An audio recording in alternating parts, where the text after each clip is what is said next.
Hello, dear professor. Here is a presentation of our final project, me, ViktorMakhrinov, and my teammate MaximToporkov. And we'll start with a short presentation. So here we go. So our project is titled Sushi Belt Conveyor Design. So a little bit on background and motivation. So the sushi belt is a design of a conveyor where we have a circulating belt with various item types on the belt. All are not sorted and going in chaotic order, yet the system must be balanced. So this is important for the industrial automation because conveyor belts are widely used throughout every manufacturing process, while the sushi belts offer a compact, continuous, and modular design, which is scalable and easy to maintain, and a lot of possibilities for tracking and introduction to the IoT. And it's especially useful for small production lines where we have a little of every item type that can be placed on the same belt, with producers and consumer be on every place of the belt, which makes it very handy. So for the problem statement, we we listed several challenges of the usual conveyor design. Is that they are quite expensive and take up a lot of space if you have widely spread stations where it's produced and being consumed, and instead to make a lot of different belts, we can instead combine it into one circulating belt. And another challenge of usual conveyor is that it's hard to scale. It's also difficult to track and monitor what's going on in there. It will be too much of the indicators and control logic, and because of that it has a limited options in IoT monitoring. So our goal was to fix these challenges by creating a compact, flexible, IoT enabled conveyor design and to show its working process in a simulation. So our main objective was to visualize and code PLC logic in CodeSys, where we'll have a circulating belt with producers and consumer stations all around. Also, we'll add a lot of controls in form of capacity limits, tracking the inventory, some visual indicators when the belt is full or empty. All will be shown in CodeSys visualization, and some IoT monitoring will be implemented using OPC UI and Node-RED. So here's a quick overview of the architecture we decided to follow. So we wrote a PLC program in CodeSys, then we simulated it with the conveyor having 30 slots and producers and consumer stations being placed all around it. We have some indicator lights, some threshold warnings for visual representation, some safety override system when the belt is full or empty, as well as implemented its connection to the IoT services. And the main advantages of our design over the usual conveyor designs is that it's low cost because it's only one conveyor. It's very scalable because we can place however many production and consumption points we want in any places, which is also very handy. Our project successfully works in simulation where we can simulate different behavior, how it will behave in different scenarios. So it's also transferable to real hardware because of the program and software we used. We also will demonstrate how it behaves in some IoT concepts, so some data visibility, remote monitoring, editing the variables as well. So overall, all this makes our project very suitable for production chains where we have limited space, only for one belt, also limited resources to make many of them, and for production chains with low centralized production and consumption, where everything is widely spread among the factory. So now my teammate Maxim will proceed to the code description. Yeah, thank you. Hello. Let me share my screen with you. Is it okay? Yes. Let's get started. In this section, I'm going to discuss. I'm going to show you our code, and we can separate it into two main parts. First one is variables. So basically, these three variables is our main three arrays. So belt items array is array that simulates the storage of the items. So basically, we have 30 empty spots at the beginning of the project for better visualization, and then we will fill them out with the production and take from this array as a for the consumption. So array position X and position Y is an array to basically makes visualization possible to let the conveyor work and move on x-axis and on the y-axis. So these variables belt movement control. Basically, start variable is variable that starts the whole project.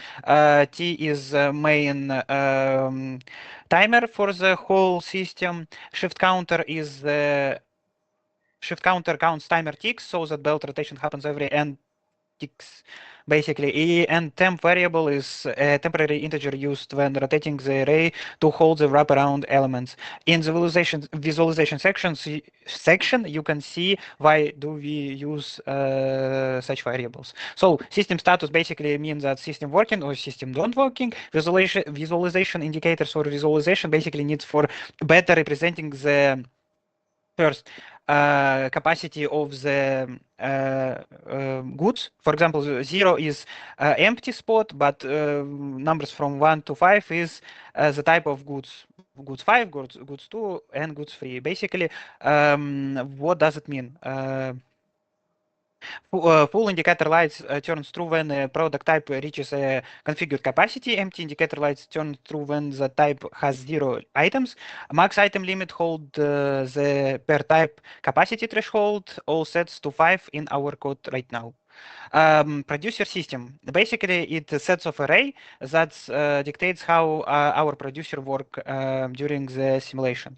So first array producer enabled is the runtime enable for each producer. We initialize them true, so they all allow to operate. Producer timers is an array of tons timer used for space production events, because we cannot just took something and then replace it with 0 at the same time. We need some time to do so.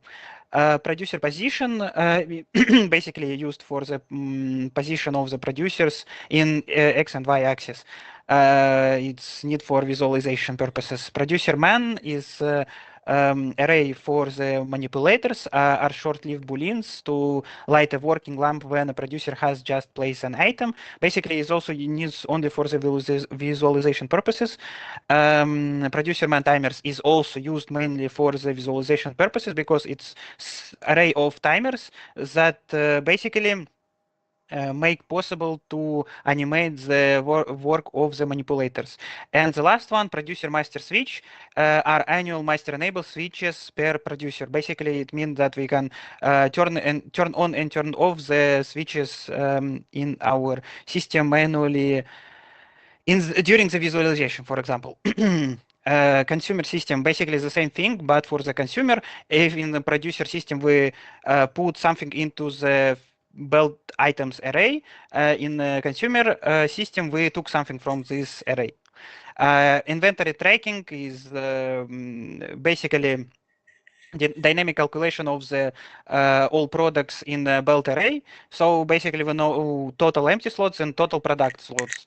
So we have, if we have, at the beginning we will have maximum total empty slots and 0 product slots. Manual override system basically need for the focusing on different kinds of goods. For example, we have we need to focus on goods 2 and 5. If we press the buttons for 2 and 5, we will our system will focus on these two goods and will decrease the need for the good 1, 3, and 4, and so the majority of the products will be 2 and 5.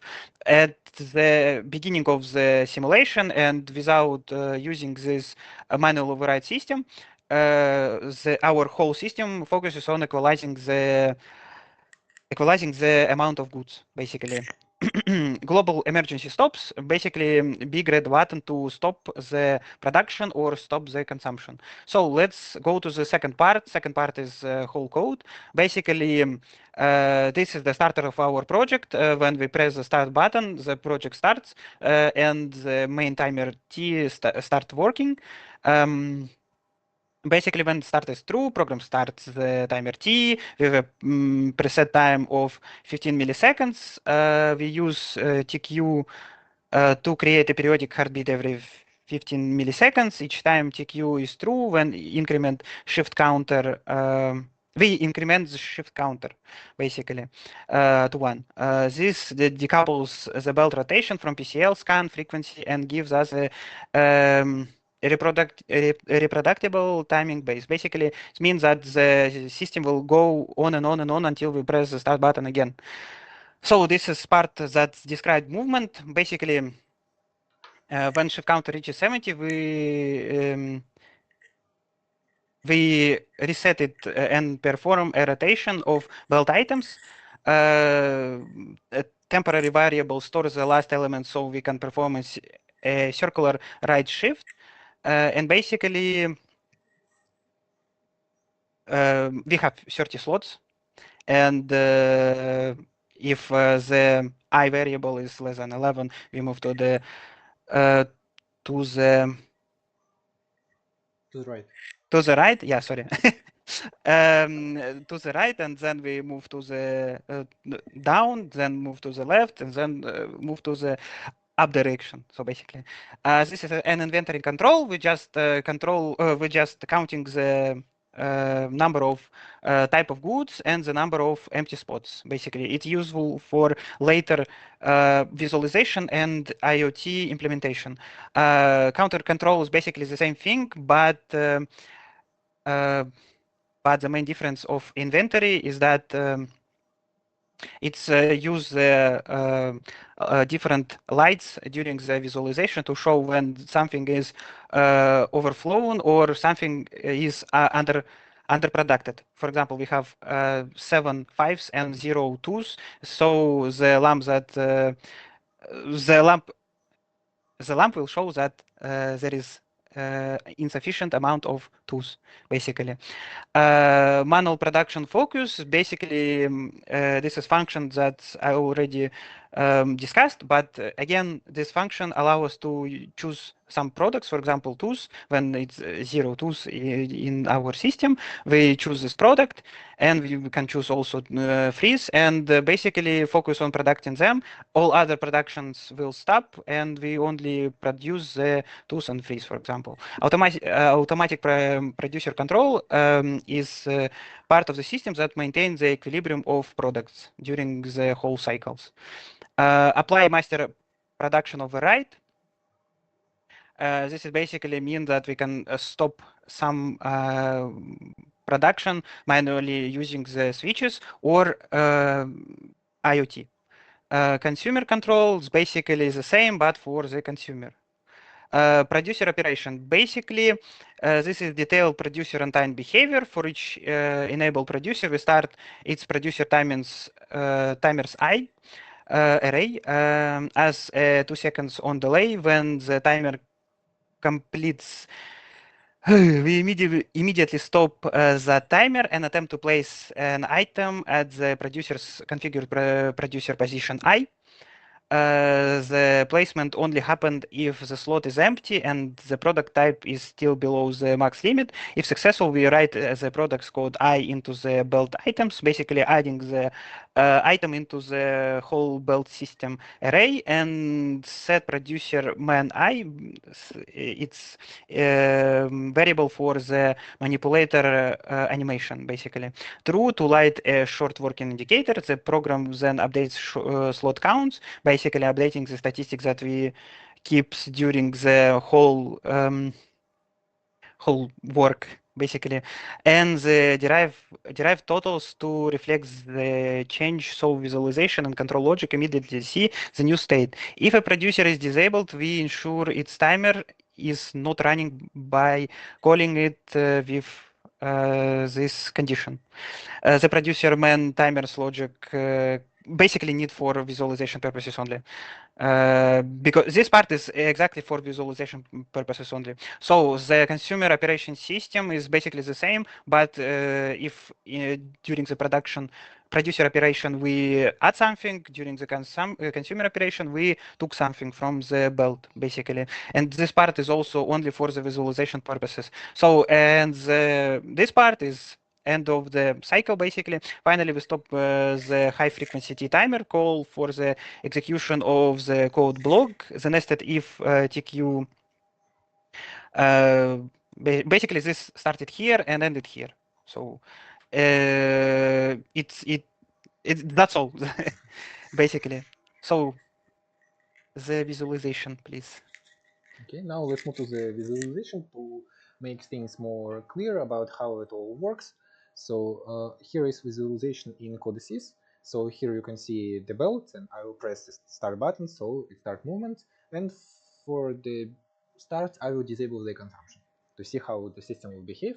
So the whole belt is subdivided into 4 sections. The top section that moves to the right section moves to in downwards direction, bottom sections move to the left, and left section move in upwards direction.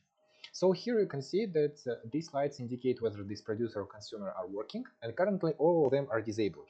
Consumption is disabled because I pressed this button, and producer disabled because the number of each respective item time has reached its limit. It's our safety measure to avoid overflow of one item when we cannot place another one, which will stagger our system. Here we can see that indicators say that the system reached its full capacity, and here we can see the maximum allowed amount for each item type. I can tune to increase the limit for item 2 to 9. We can see producer for item 2 start working, and we will see here the amount of every item time, and you can see that item type number 2 is increasing. It's now 7 till the moment when it reaches 9.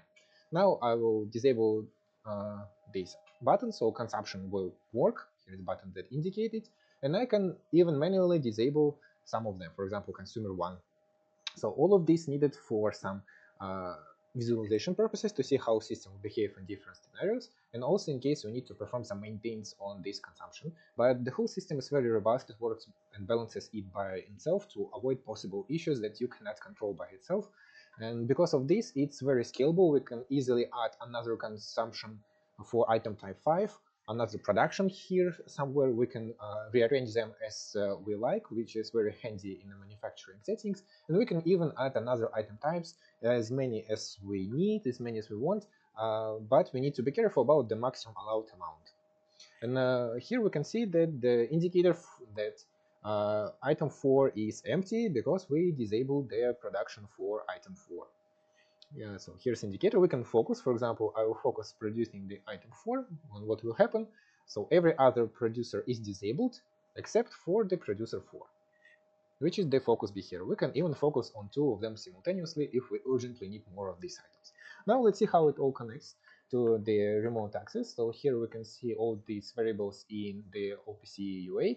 We can easily override some of these variables. We can see how many items are there on the belt, which item types, item limits we have here, which manipulators are currently enabled. For example, I can override the start, and the whole system is stopped remotely using this server. Now I will start it from here. Okay, now it works. And also we connected through the Node-RED, and even implemented the dashboard as another visual representation. So here it is. We can see all the same indicators as in codices. So here we see in producer configuration which producers are currently working, limits for each item type. Here you see that we set 9 limits to the item 2. Here we can even start and stop the system by ourselves, stop the production or consumptions, which focuses are currently on, whether item reached its full capacity, whether item is out of stock, and even some graphical representations to track the statistics and how the number of each item was changing over time, as well as the amount of free space, which all can be integrated with other manufacturing components, with other devices that can use these values to tune themselves so that it will work in IoT setting for a system as a whole. That's all. Thank you. Goodbye. Goodbye.